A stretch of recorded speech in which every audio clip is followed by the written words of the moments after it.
Hi, good morning. Ano po ba ang natutunan ko today from Mass?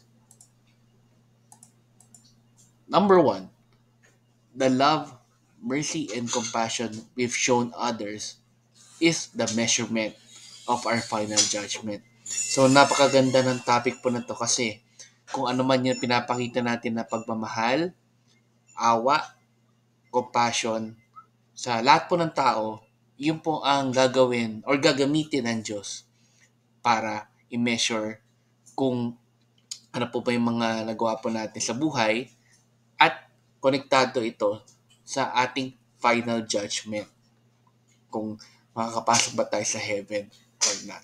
Kaya kung ako sa inyo or sa atin lahat, hanggat may panahon pa, gawin po natin ang tama para sa kapwa po natin.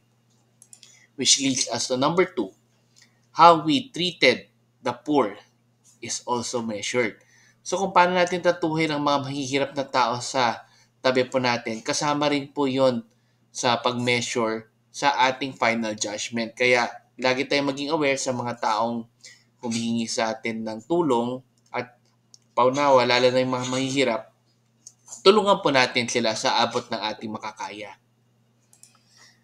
And number three, helping our neighbors is a way of life. Ibig sabihin ng way of life is natural lang siya na nanggagawa or ginagawa po natin sa kapwa po natin. Hindi natin siya sinasadya. Basta kung gusto natin tumulong, part na yun ng ating ginagawa sa pang-araw-araw.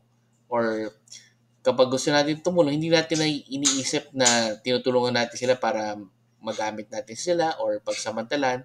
Gusto lang talaga natin silang tulungan. Ayan. And lastly, loving and serving others is loving and serving God.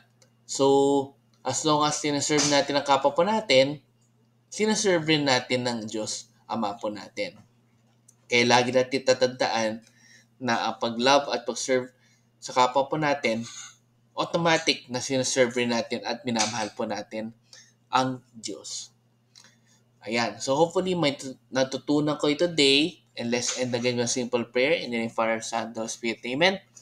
Lord, sana po ay magawa po namin yung mga tama, yung love, compassion, and mercy to others araw-araw para naman po ay magkapasok po kami sa heaven pag nandyan na po yung araw ng judgment.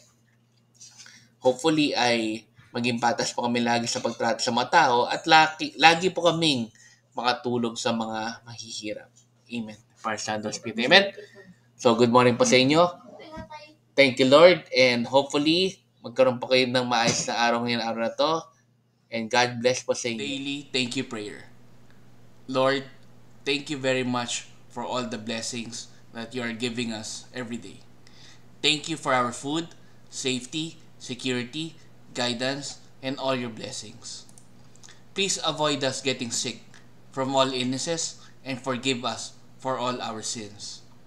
Lord, I pray that all our hopes and dreams will come true in your own time.